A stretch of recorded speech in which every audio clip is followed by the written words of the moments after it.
okay. It's okay.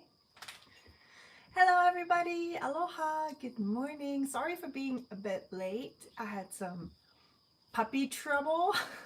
No trouble. No trouble at all. But I welcome you to today's session and also to week 3 of Aloha 24 October. Let me take a sip of tea. All right. I hope you are doing well and are looking forward to today's session because today we're painting this little guy, the Kamehameha butterfly. And look at that, I tried 2 different versions. So one's on hot press, one's on cold press paper. I'll turn the camera around and then we can look at those 2 versions more closely. All right, let's turn it around.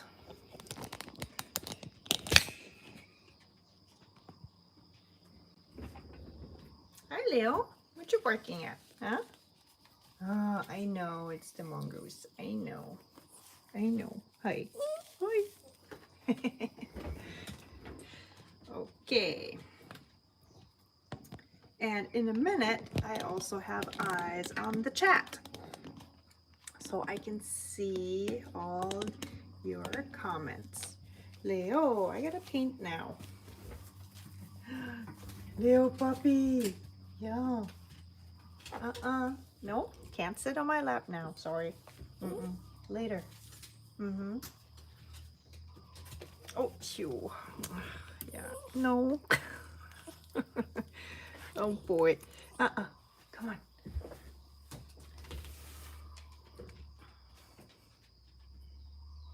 Any of you guys have pets that like to sit wherever you sit?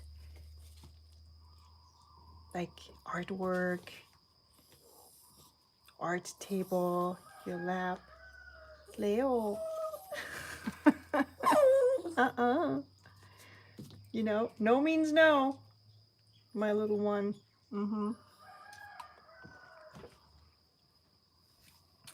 Okay, I see the chat now. Hi, Sylvie. Hi, Linda. Yvonne, Denise. Oh, wonderful. Tracy. Hey, Bill. Fabulous. So many people here today. Lovely. Feel free to always ask any questions you have. And I'm just going to ignore Leo for now. It's so hard though. He's clawing my leg.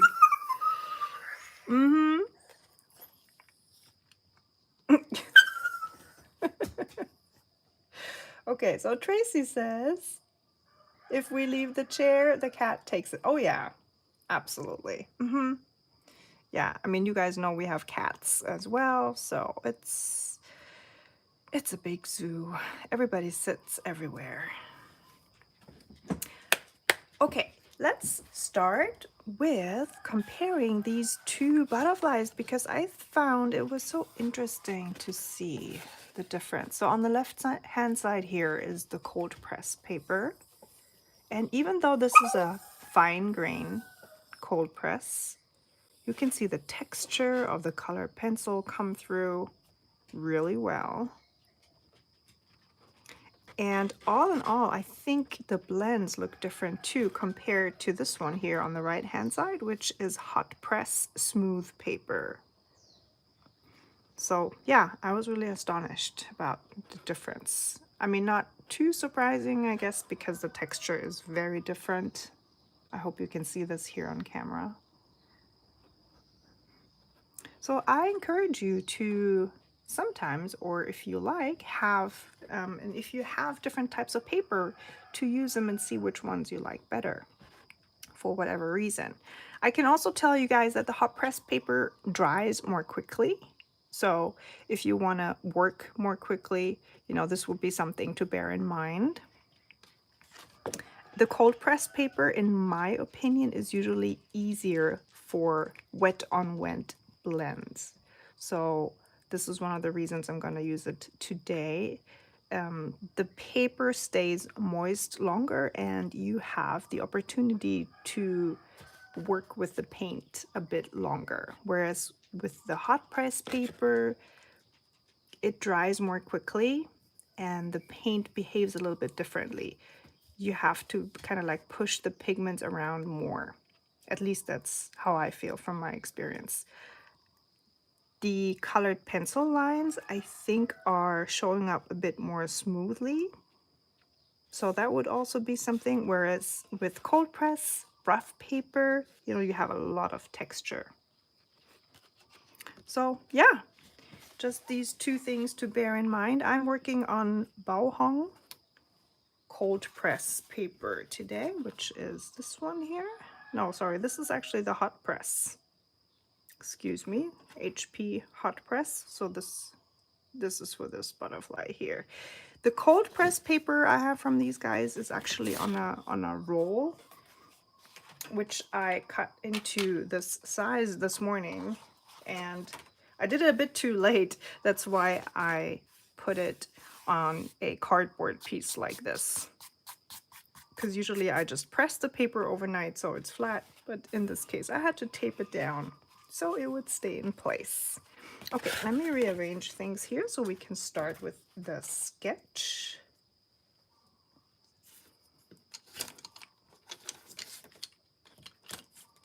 Okay, and over in the chat, Denise says that I'm painting with her favorite, and then I can't see what it says. Oh yeah, favorite brush. So this one is Art Moment's favorite brush. It's by Schimoni Art. This is a size 6 round brush. It's elastic and it has a very nice, very sharp point. And then the two other ones I'm going to use today are a 10 round size, a round size 10 brush, and a very small one, size 0 by Kum, Germany. As for colors, I have Aloha Watercolors in neon orange. I have a shimmer, metallic dark gold Callisto. This one here, the brown one, is a Ercolano red. And I have indigo, I think, yes. Kohola synthetic indigo. I'm not sure what that one's doing there. I think I thought this was black, but it's actually not. It's Payne's Gray Storm. So I'm gonna look for a black later so I can mix the indigo and the black for the wing part. I have a lime green Kupukupu, which as you can see is almost empty. And for this reason, I brought two more colors with me today, the lemon yellow and Viridian, just so that we can mix this color in case I run out. And this is another subtle shimmer, Ahi, which is like, it's a convenience color that I mixed. So it doesn't have a specific name. It's kind of like a dark aubergine cherry red, I'd say. It's for this part here, for the mamaki leaves. Alrighty, and what else do we have? The protractor. Very convenient to draw anything symmetrical like butterflies. I also have my ceramic palette, and I already have a little glob of white gouache paint on it. And last but not least, I have a bunch of colored pencils to add the texture and a few details later on. And where's my pencil? Let's get the pencil.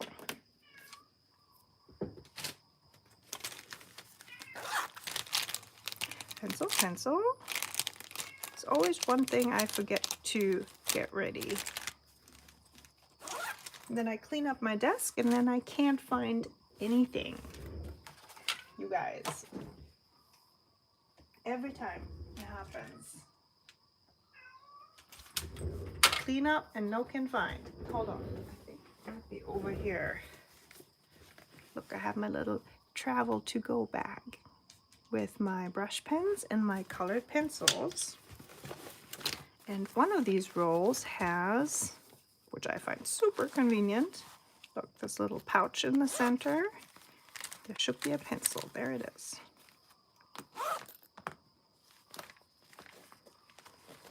Okay. So convenient to have a bag like this. I can literally grab it. It has a small sketchbook in there too that I can just take with me. And I just, yeah, grab it on the go. Not even just when I leave and go some other place, but even within here. You know, I go to the studio downstairs or go out on the porch and I just grab my little bag with my supplies. Okay, Leo. I can't believe this. What's going on today? He's back. He's back scratching my leg. What is it? We'll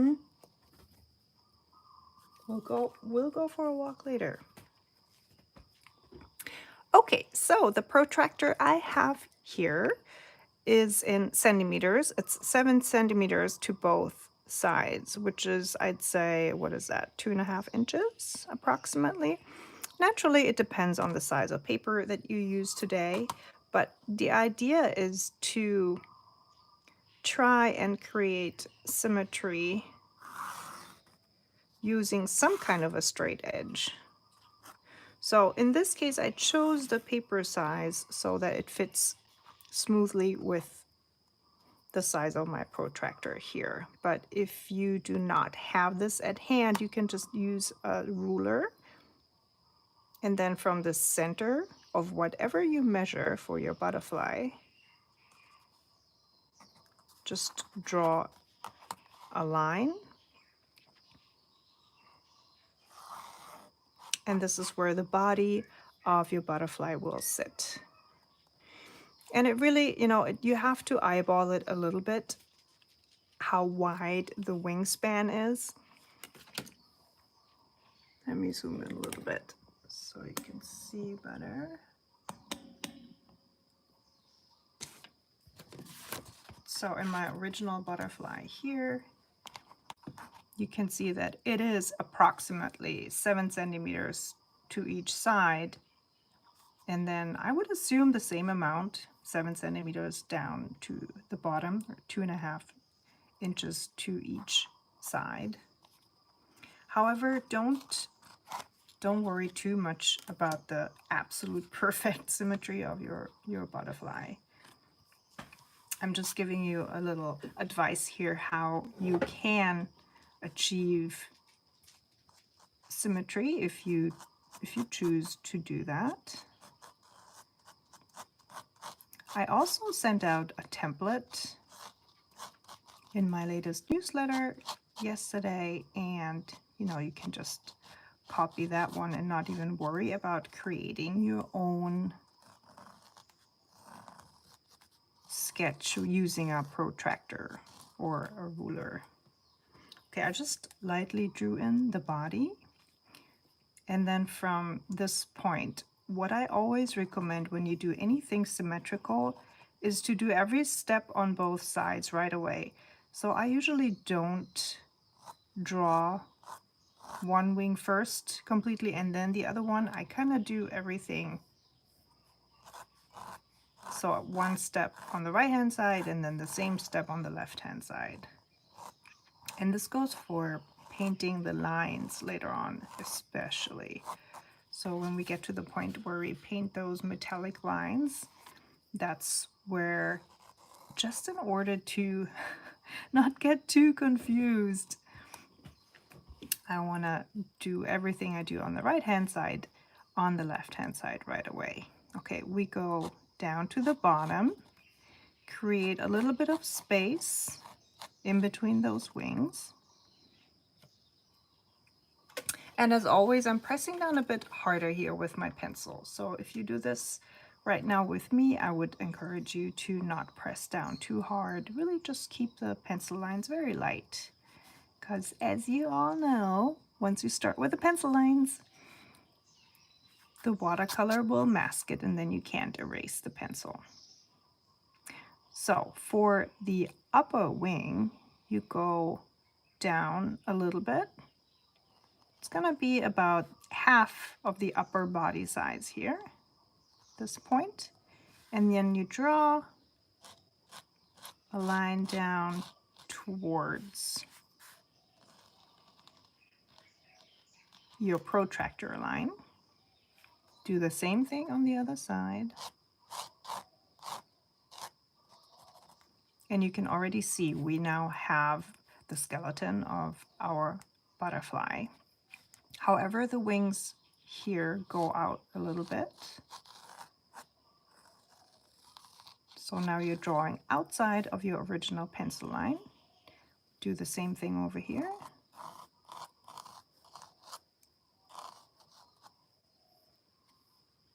And then for the bottom wings, something very similar. And then connect to these two short lines we drew in the beginning.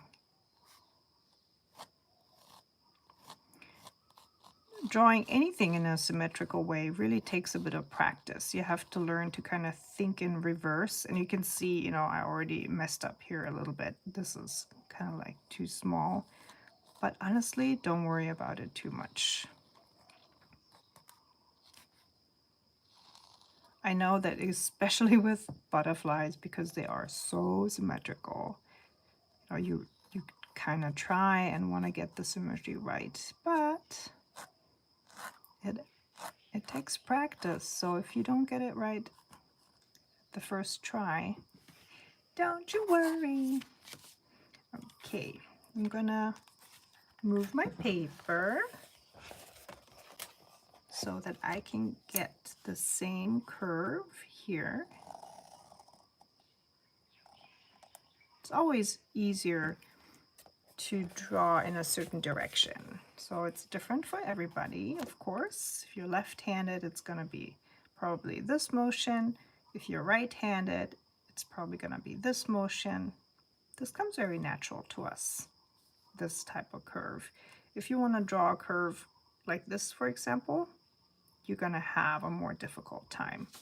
So always turn your paper if need be.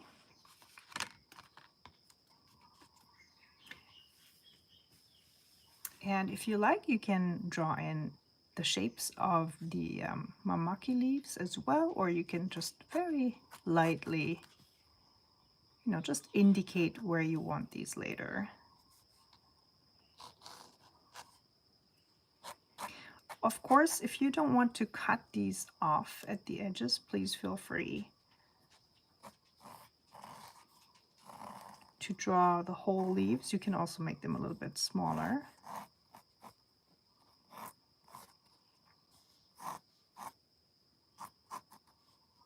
So this butterfly is one of only two that are considered endemic in Hawaii.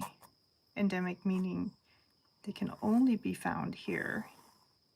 And I did wonder about that because, you know, I mean, monarch butterflies like these can be found around the world, but apparently these specific butterflies made it over millions of years ago and then evolved into something that can only be found here in Hawaii. So something's different about them, and I think it is the very fluffy, hairy part in the center. Of course, this is just a painting, but if you look at photos of the Kamehameha butterfly, it's interesting. They look like they have fur, you know, brown fur in the center. And I'm sure there are other distinguishing characteristics of this butterfly that make them different from other monarchs. And the other thing is that they live in very close harmony with a few of the Hawaiian plants. So the mamaki would be one good example, which is it's a herbal plant. You can turn it into tea, and a kind of a herbal tea. And also They live in close harmony with the koa tree, which, by the way, is the name of this brown color here. And I read that they eat the sap of the tree. Now, I don't know about you, but I've never heard that butterflies eat sap of trees. So that was news to me. I thought that was pretty interesting.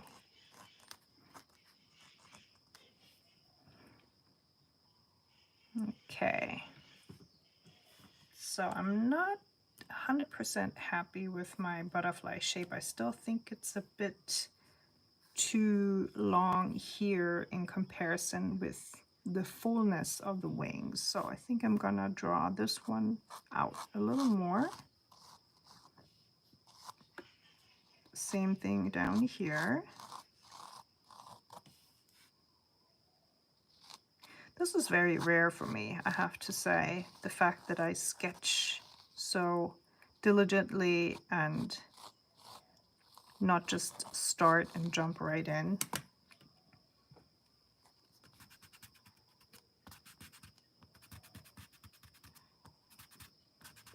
But it does make things easier. If you have a sketch that you like and that works, you can enjoy the painting part even more because you don't feel like you have to fix things with the painting part. Okay, yeah, I'm liking this. That's better.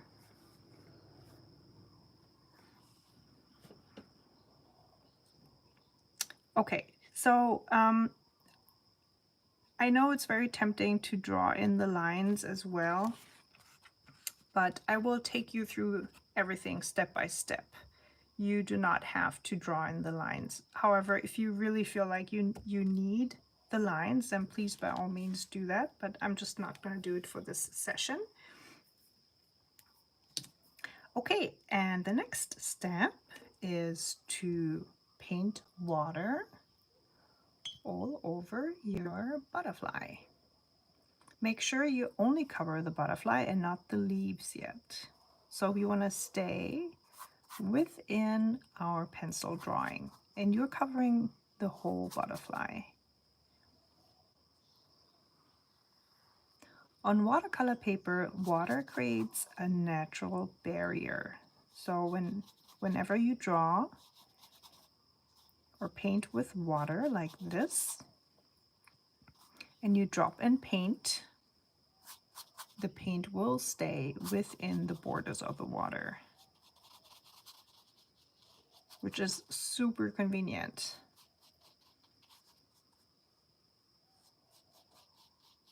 Because if you paint with water and you make a mistake, you can just let it dry and repaint, because there's nothing to see yet. Okay, so don't oversaturate your paper, especially if you're working with mixed media paper or hot press paper today. Make sure you don't have puddles or lakes of water. So I don't want any standing water on your paper today. It should have a sheen like this. Maybe a little more than usual because we are doing wet on wet technique. But again, if you have puddles or lakes of water, all your paint is gonna run to that spot and it's gonna give you a hard time. I'm grabbing my Koa paint, the Ercolano red. If you do not have this color at hand, you can mix brown with a bit of red. And just testing my color on the palette. And now we're gonna drop the paint in. So I don't want you to paint strokes, but just drop in the paint like this. And don't worry about the paint spreading. This is exactly what we want.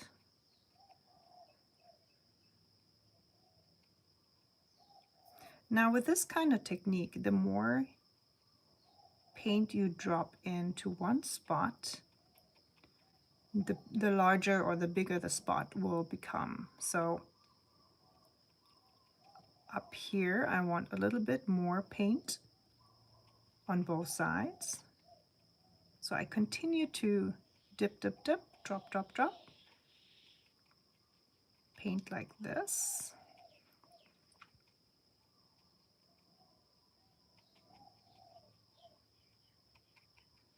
Okay, this looks pretty good.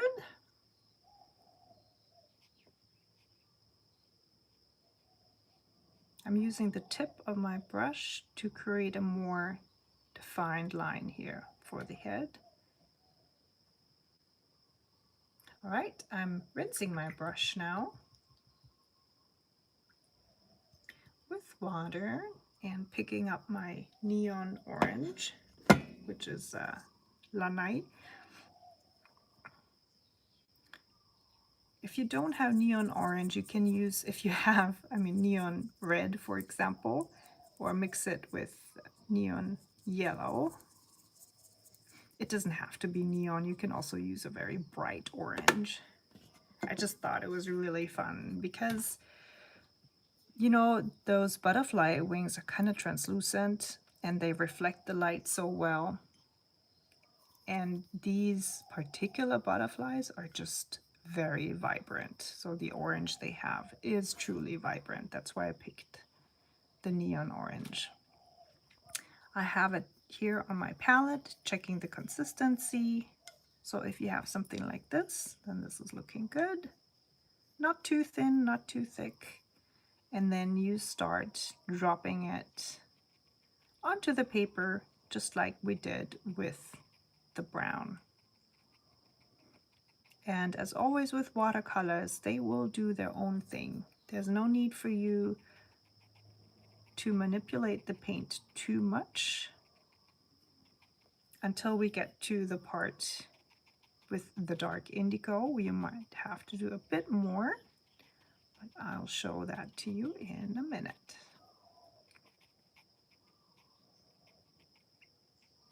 I want to mention something else here at this point, just in case you don't know that yet. All neon or fluorescent pigments are not light fast. So usually they can keep this kind of bright color for, I'd say, a year or two. But if you were to hang this up in the bright sunlight, this orange will fade. It will still be orange, but it will probably look more like, you know, a regular orange, like a more muted orange. So I always encourage people to, if you must paint with neon and hang it up, to just hang it up in a spot that is not directly in the sunlight. You can also use different sprays, finishing sprays, UV resistant art sprays to protect your artwork. You know, there's also glass frames. There are also glass frames that have UV protection, but just something to bear in mind.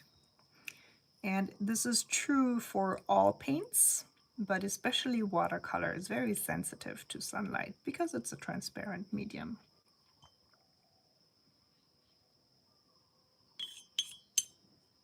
Okay. Hello, Susanne.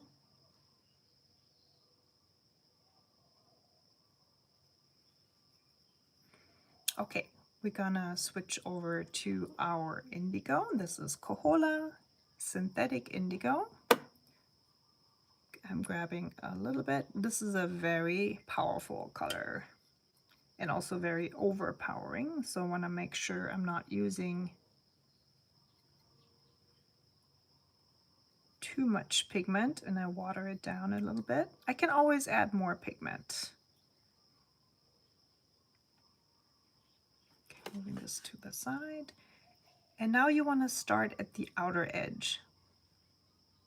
So on the outer edge of your butterfly wings, see, I'm dropping in the paint. Again, I'm not painting, I'm just dropping in the paint. And I'm pushing my brush towards the neon orange. So this is the motion you want to do. Start from the edge and then push your pigment towards the neon orange.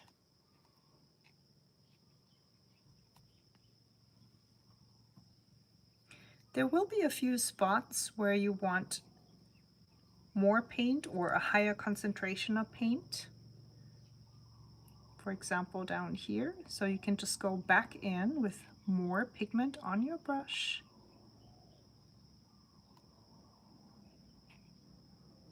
And drop in a little bit more of this indigo.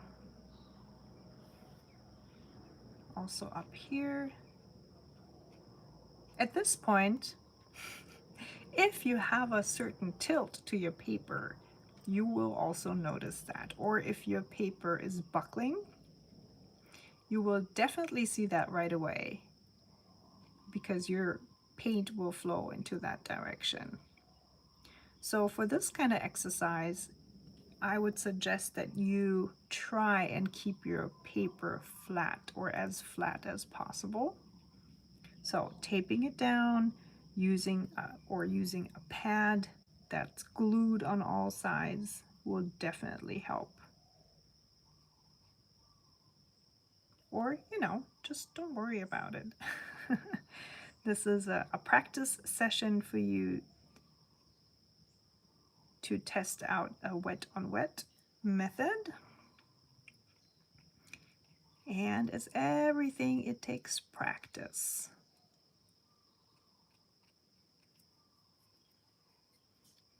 Doing the same thing here on the left-hand side.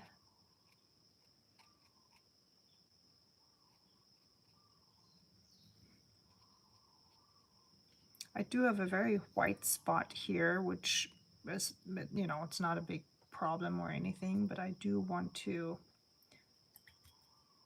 decide for myself where the white spots go later. So I'm rinsing my brush.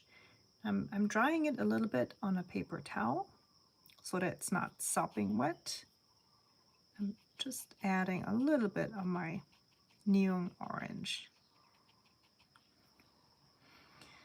If your paper is very wet, you might run into the problem right now that your indigo color is getting away from you. So in that case, rinse your brush and dry it, and then gently pick up whatever is running away from you. Just gently push it back.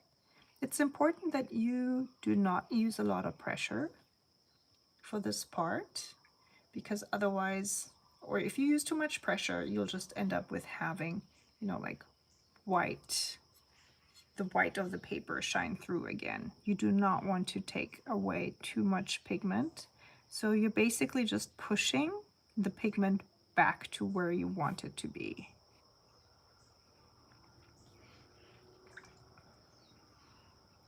So in her book, in Art Moments watercolor book, I know that she calls it Pigmente schubsen in German, which is so adorable. I don't know, the word is more adorable than pushing pigments. I don't even know how to say that in English, but it's a cute word in German. Pushy pigments. Okay. If you want your indigo to be a bit darker, you can add some black, which I forgot to pull out, and my watercolors are in the fridge, so that's a bit far. Let me see. What else do I have? Nothing around here. Okay, so I'm just gonna use my Payne's Gray, which does contain black ochre. And also some more blue, and with a very high concentrated amount of pigment, I'll add some of this to the very rim, to the very outside of the wings.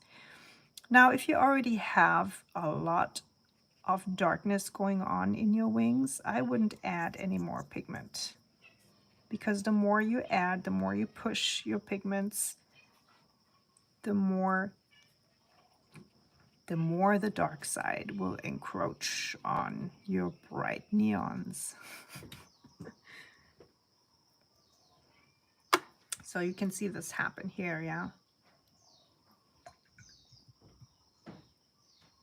So this technique, it's beautiful, but you really have to figure out the, the right amount of pigment, where to drop it in, how much.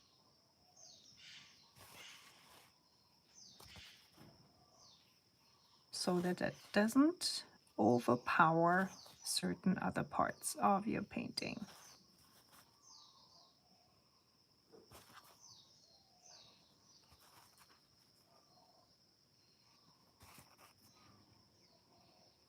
I'm always trying to not manipulate the watercolor too much, because pretty much everything I do at this point will show up later.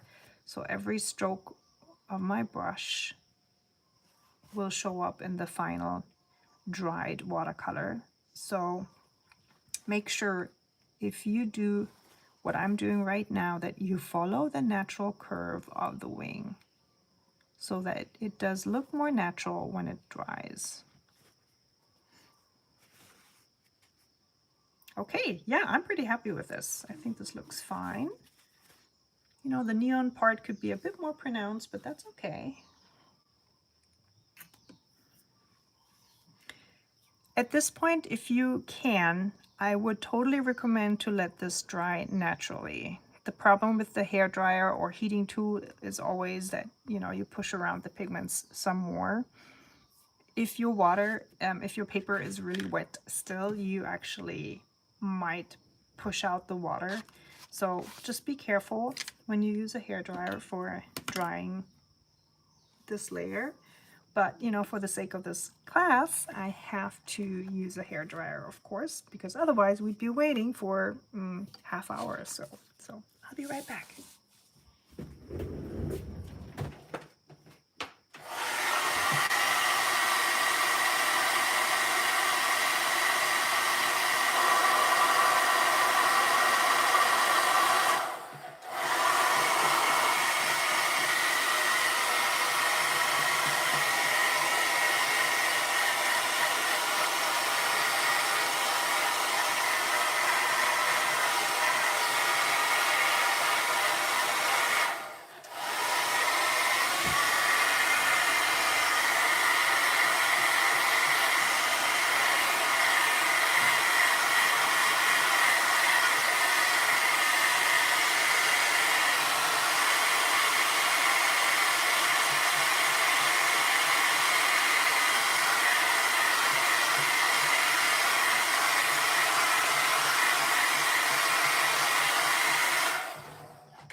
Okay, that looks good.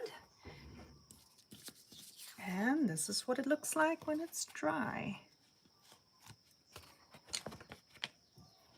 So look over to the side here. You can tell that I dragged my dry brush through the pigments here. I do like the effect because I think it does represent, the lines that butterfly wings have naturally. But it might have been a good idea to do it on both sides, for more symmetry, but it's fine. I do really love how the neon pigments work together with the indigo though. That's pretty cool. Okay, I hope this technique works for you guys. If it doesn't work, please try another paper. Paper is really crucial for this type of technique.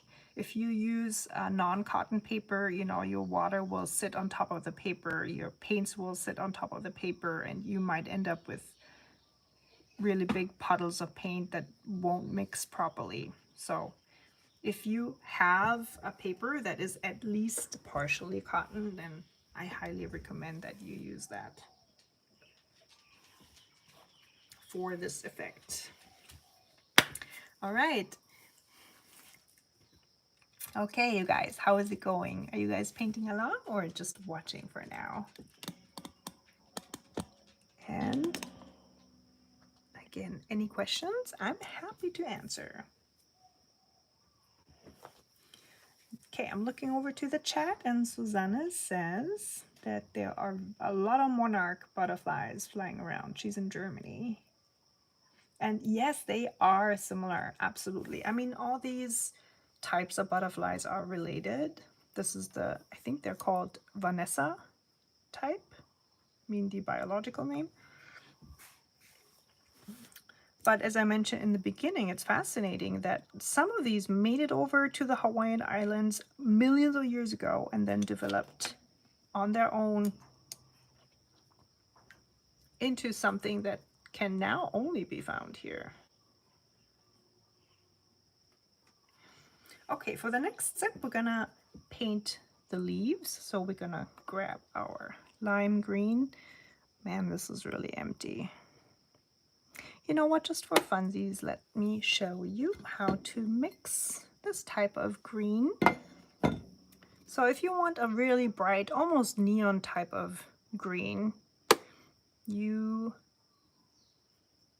can use a cool yellow,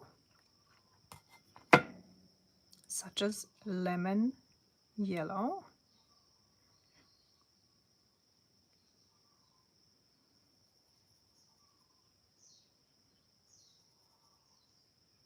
So another good cool yellow would be, for example, a cadmium light yellow.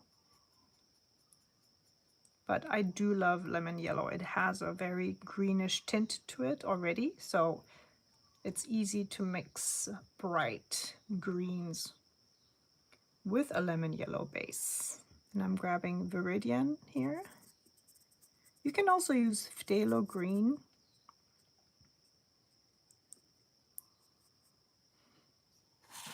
Okay, I'm using a different spot here on my palette to just check the intensity of the color first. And then whenever you want to mix kind of a light color, I always recommend to not use too much of the darker color, because see, was hardly any green I used, and I'm already there. I already have the color that I want.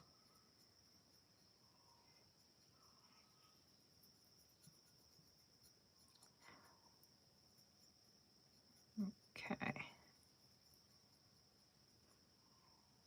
So a cool leaning yellow and a cool leaning green.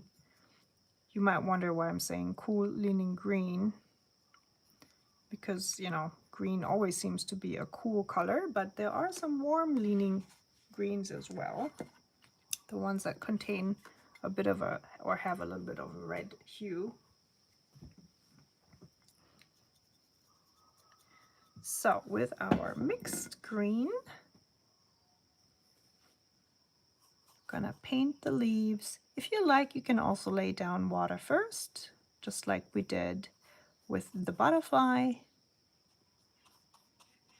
But because we're not blending colors here, we're just gonna do a solid block of green. It's not necessary to lay down the water first. Gonna switch to my smaller round 6 brush here for the edges.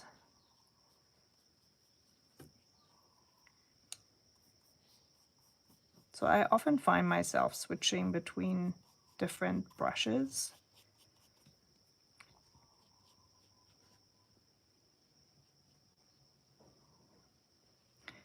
It might not be necessary. If you have round brushes that have a very sharp pointy tip, you can easily paint, you know, these type of leaves with just one brush. But I am always telling you guys, make it easy on yourself. Just use whatever makes it the most fun for you.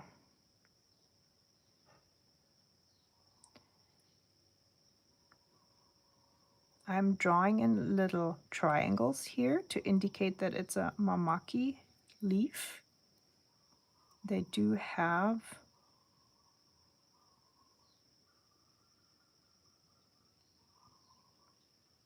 these little triangles on the rim of their leaves, so they're not smooth. They have little teeth, not thorns though, so they're absolutely not sharp or anything, but it is a distinctive shape. And in this color combination of this lime green or green and almost like a Bordeaux purplish red, you will know that it's a mamaki leaf. Very beautiful plant, actually. I mean, it's just a leafy plant, but the underside of the leaves have this very distinct color, and that color combo is really great. Bright green and then this Bordeaux purplish red. Okay, I'm gonna have to mix a bit more paint here. So I'm rinsing my brush, picking up some more lemon yellow. Don't worry if you are mixing like I am and you're not getting the exact same shade of green again, don't worry, because the mamaki plant, according to how young or old it is or how big the leaves are, also has different shades of green. So not to worry at all. You might actually go ahead and change up the hue of green a little bit for each leaf.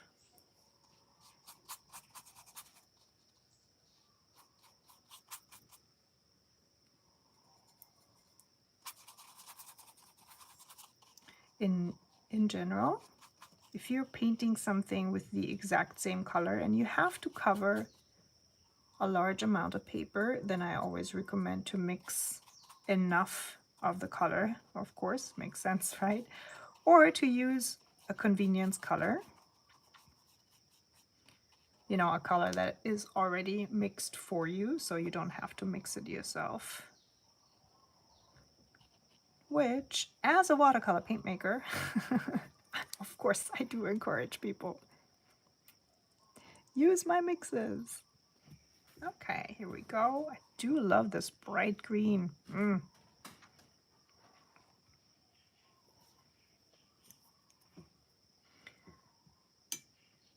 Okay, I'm gonna switch to the color that is called ahi.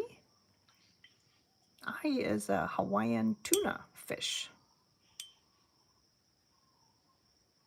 I think it can also mean fire, which, you know, yeah, that would fit as well.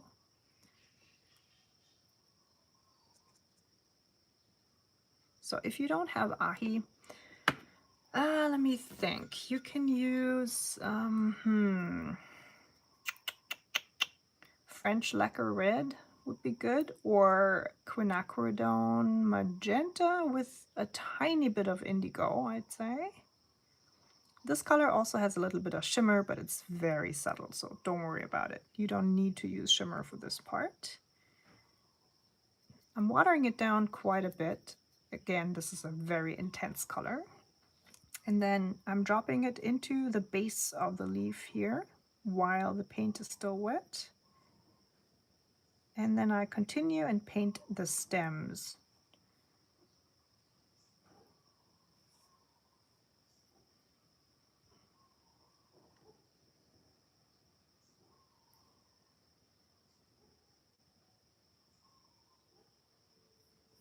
This is another thing where cotton paper really comes in handy. So the paper fibers are moist with water. They stay moist longer than wood pulp paper, and you're able to, you know, pull these kind of blends off way more easily than with other types of paper.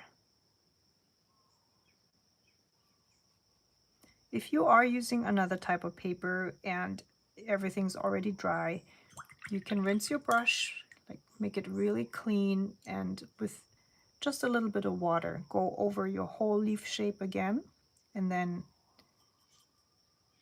add the Bordeaux color.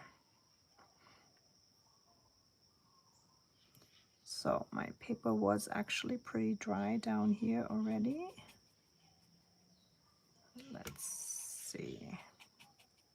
Just drawing in some water and pushing the pigments back and forth.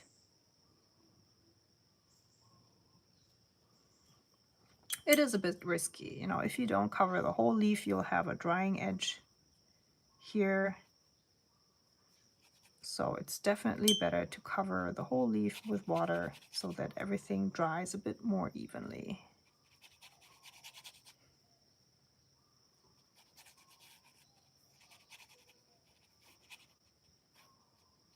Okay, depending on what pigment you use, you might run into the problem of lifting too much of the pigment. So just very carefully apply another layer of water if you have to. I would always try to avoid that, just work a little bit more quickly and try to get, you know, the second color in while the paper is still wet. But, you know, of course, because I'm explaining things here while I go, it's a bit more tricky for me to keep track of my own painting. Alrighty, okay, I have to go and dry this layer again before we apply the colored pencil. So because I'm having regular colored pencil here, these are not water soluble, I have to make sure my paper is completely dry. If you're using water soluble colored pencils, you are probably going to be able to go in already in order to apply texture and details. But I'll be right back.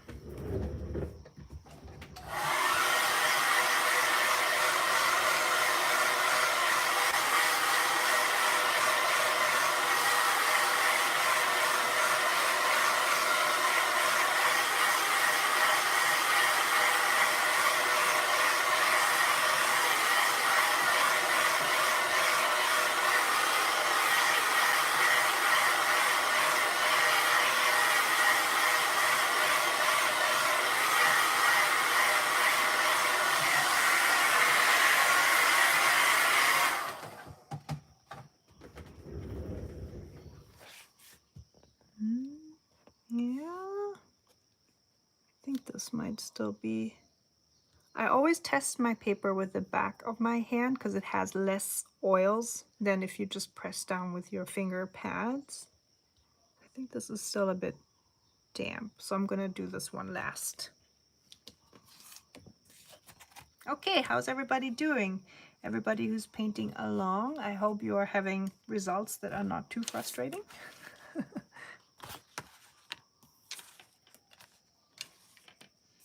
Hello, Katja.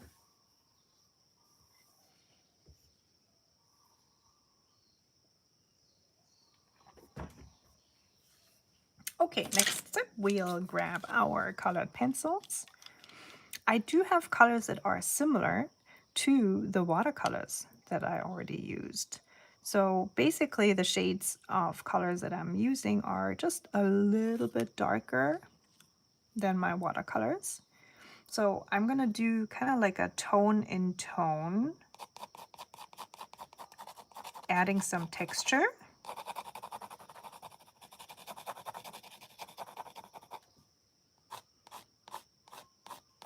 Here to the body of the butterfly, and also indicating the lines of the wings.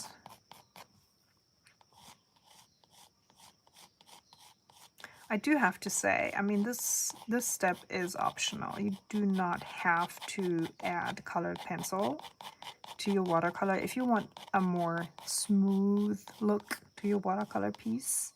However, I would recommend that you do add a bit more watercolor then, you know, some watercolor details. If you have watched my live class with the Kohola snail, we did a negative painting technique on those leaves with watercolor. So that's, for example, something you could try here if you don't want to use colored pencil.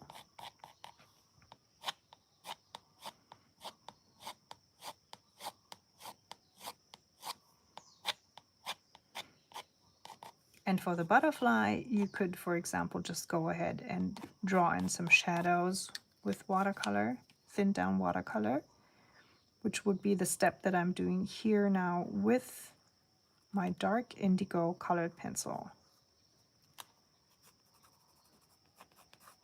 Just indicating the body of my butterfly a little bit more.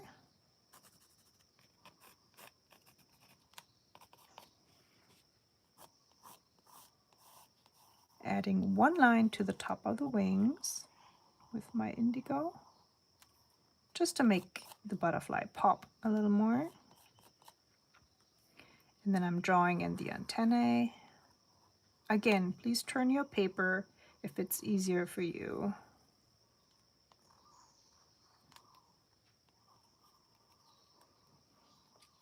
And I'm switching to my light green. This is, what is it? Olive yellow, such a fabulous color. And now I'm just going over all my leaves. I'm using the side of my colored pencil, so the belly of the pencil lead. You can also hold it like this if it's easier for you. And be sure you use it very gently. Don't press down too hard. If you're using cold pressed paper, the structure of the paper will automatically pick up the colored pencil, so no need to press down hard. I'm going to do this very gently. And with everything you do in painting, always follow the natural curve of whatever object you're painting.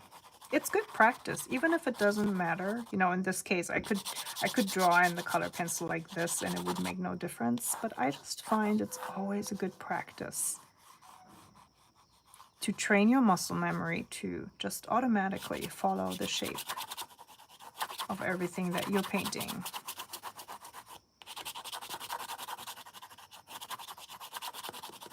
So I was contemplating doing the negative space painting technique on the leaves, just like I did with the Kohola snail, but it just takes so long.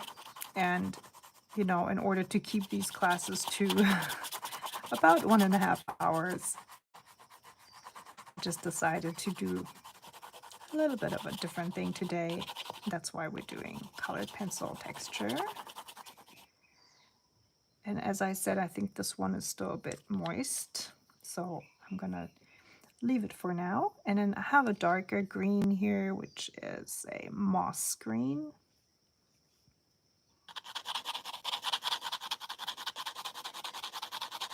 And just going in around the base of the leaves a little bit.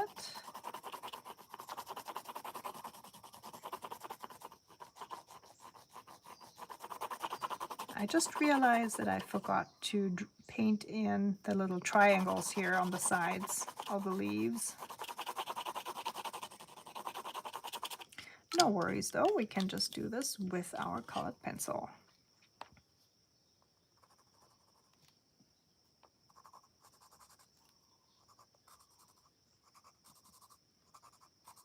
So I find it easiest to start from the tip and going down. All I'm doing is drawing a small line, a short line like this.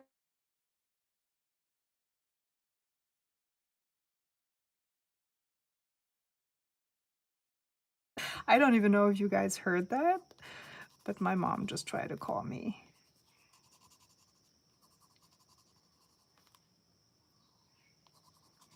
And because I have her on, what's that even called? You know, emergency caller list. So even though my phone is in do not disturb mode, she can call me whenever she wants to. All right, let's just continue our little staircase down.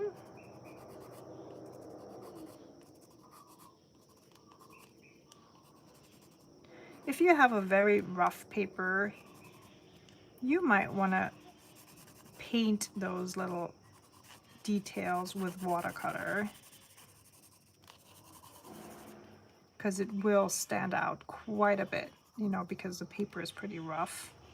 So depending on what look you like better, this is watercolor, and this is colored pencil. You know, you can make your decision accordingly. Okay, small line and a larger line, longer line, small and longer. Staircasing down.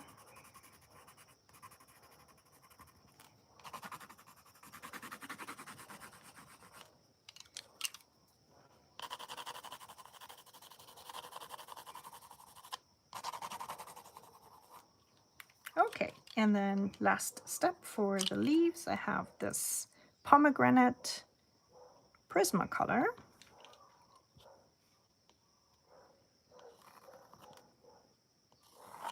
Center vein, and then 2 more on each side. Over here as well. I think it's dry enough.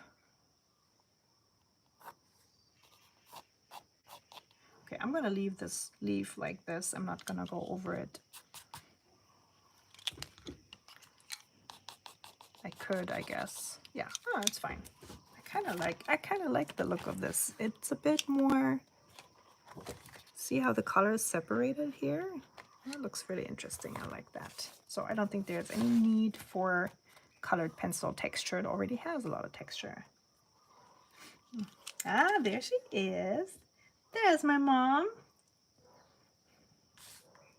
Hallo Keiko-chan, ich bin zu spät. Don't worry, man macht ja gar nichts. Jetzt bist du ja da. Das ist ja alles gut.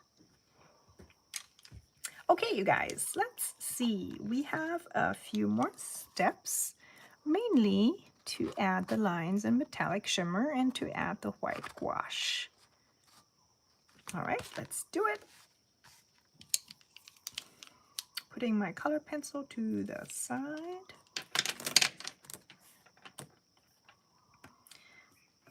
So you can choose between, you know, using a super small round brush like this size 0, or using a larger brush, you know, that's like this size 6 if it has a very pointy tip. It's really up to you. You will naturally have a bit broader lines if you use a larger brush pen, brush. But it can also hold more paint. So what I prefer is to actually use a larger brush, just because I don't have to reload in the middle of my stroke.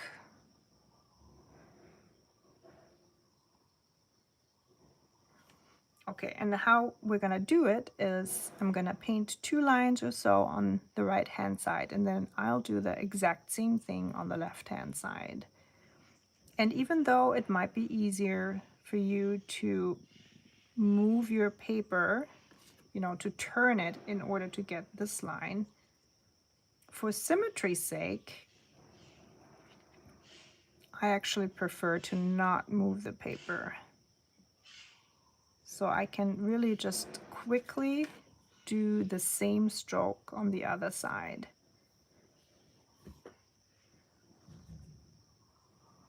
So this is the trickiest part, and I am aware that because, you know, I've done lettering and calligraphy for years, this is easy for me. But please, if you have trouble doing this with a brush, you can use a Jelly Roll pen or a Posca pen with a fine tip. You can also just grab a piece of paper or paper towel. You can rest, you know, your wrist on your artwork if that's easier for you, and draw the lines like this. For me personally, I find it easiest to rest my arm on a point on my desk, have my wrist in the air, hold my brush upright, and then kind of move my whole arm like this. But again, this really takes practice. But of course, the more you practice, the better it will be. Okay, so I painted 2 lines here at the top, same over on the left hand side. The next line is not going to be the same. It's going to be more of a belly shape here. And then from this point, 2 more going towards the edge of our wing. So this is almost like an eye shape here. Then you want to do the same thing over on this side. So if you like, you can mark the spot that you want to end in, which is over here. And you start slim and then just go into the belly like this. And then paint in 2 lines. Just like on the other side. And again, please do not fret too much about the symmetry.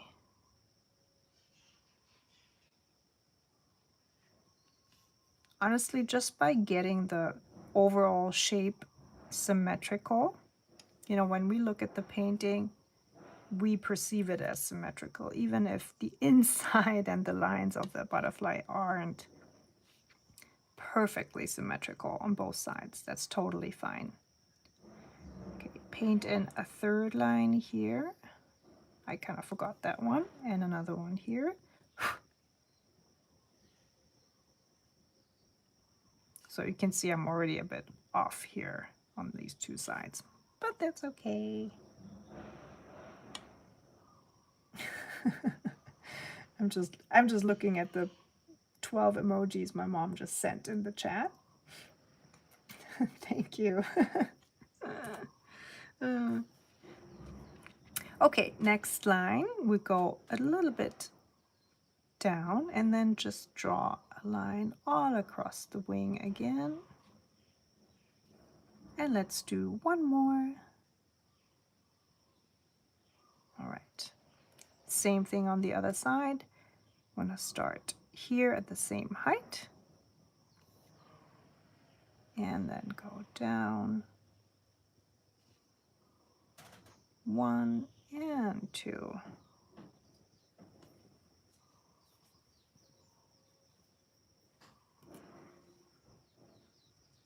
How's everybody doing with the lines? It's pretty tricky, huh? Are you guys using Jelly Roll pen or are you trying this with a brush today? The next line starts at the same point. And now we're gonna go from this point here, you know, to here to the dip. And then the same here on the other side.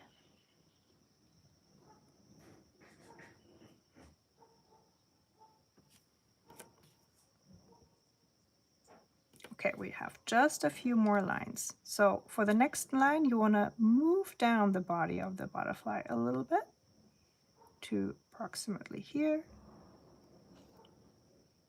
And draw the line, not straight down, but, you know, pretty much straight down. Again on the other side.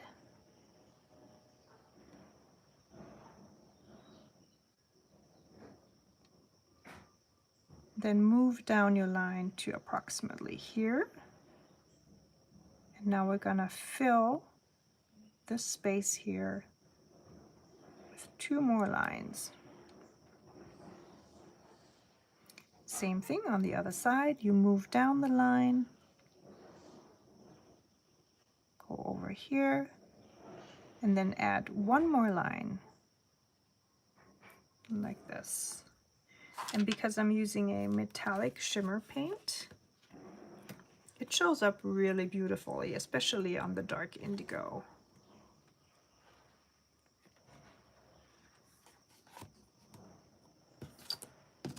Now all we have to add are those little dots and then the gouache. All right, so the dots, so all the butterflies are a bit different. It really doesn't matter where you add the dots. So I've looked at different pictures and I see these butterflies flying around here all the time too. So the markings of these individual butterflies are different. So please go wild. You can add them wherever you want. But again, just, you know, try to make them fairly symmetrical. Let me see. So this is, actually, it would be here, but I want it on the same height. So I'm actually gonna put it here. And then I'm gonna add a few more little dots here at the bottom. 1, 2, 3, 4. And 1, 2, 3, and 4.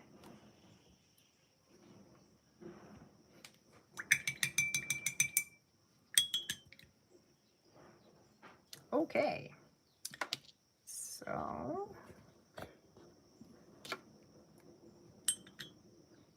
okay, you guys, we're almost done. Just need to add the white gouache part. And again, if you don't have gouache, you can use one of my watercolors called Milky Way, which is a very opaque white titanium. Or you can use a white Posca pen, or you can use a white Jelly Roll pen, whatever you have at hand. The Dr. Martens, P.H. Martens Bleed Proof White is also very good.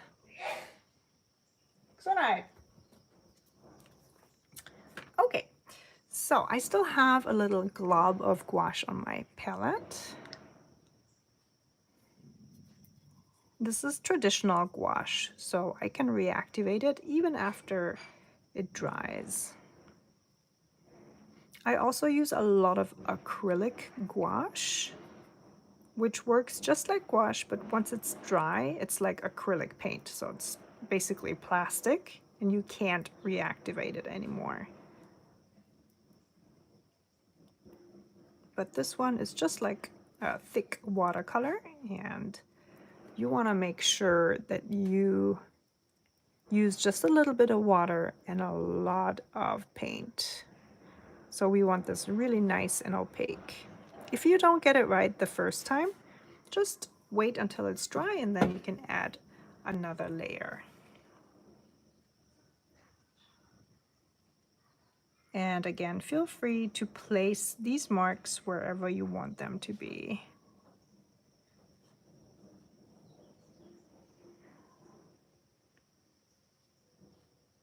So the only thing I can say is that the monarch butterflies here in Hawaii usually don't have the white marks towards the center, so they tend to be more on the outside of the wing. It's maybe the only thing I want you to keep in mind. Also make sure you don't rub too much when you apply the watercolor, the gouache paint, because you will reactivate the watercolor underneath. Another reason I'm using just a little bit of water and a lot of paint, and I'm trying to get my white marks in as quickly as possible with just a few strokes.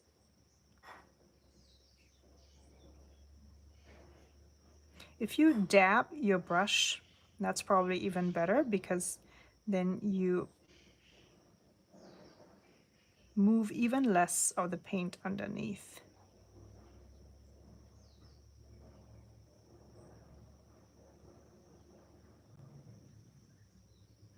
My mom's such a cheerleader. So wonderful. Thank you. Dankeschön. Okay. All right, here we go. Rinse my brush.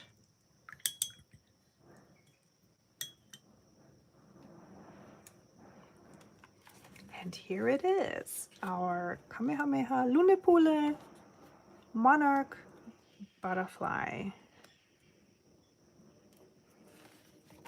As always, I would love to see your creations. So if you tag me on Instagram with the Aloha Studios and Aloha Watercolors, then I can repost your paintings and comment on them. As always, I also appreciate it if you leave a comment below this video and a thumbs up if you enjoyed the session. I hope you did. For the last prompt, which is the happy-faced spider, I'm not sure yet if and when I can do a live stream. I would love to do a live stream. However, I have a live stream with Tanya and Steffi next week on Tuesday in German, unfortunately. I'm sorry for all of you who don't speak German, but it also means that I'm not sure if I can squeeze another live stream in. But I'll keep you updated with my newsletter. I'm going to leave the link to the newsletter down below in the description.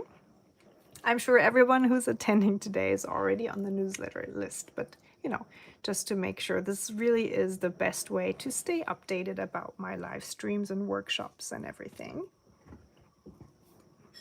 All right, so you guys, I'm gonna go back to work, and I hope that all of you have a wonderful day or evening or afternoon, depending on where you are. And I'll see you next time. All right. Mahalo, aloha, and goodbye.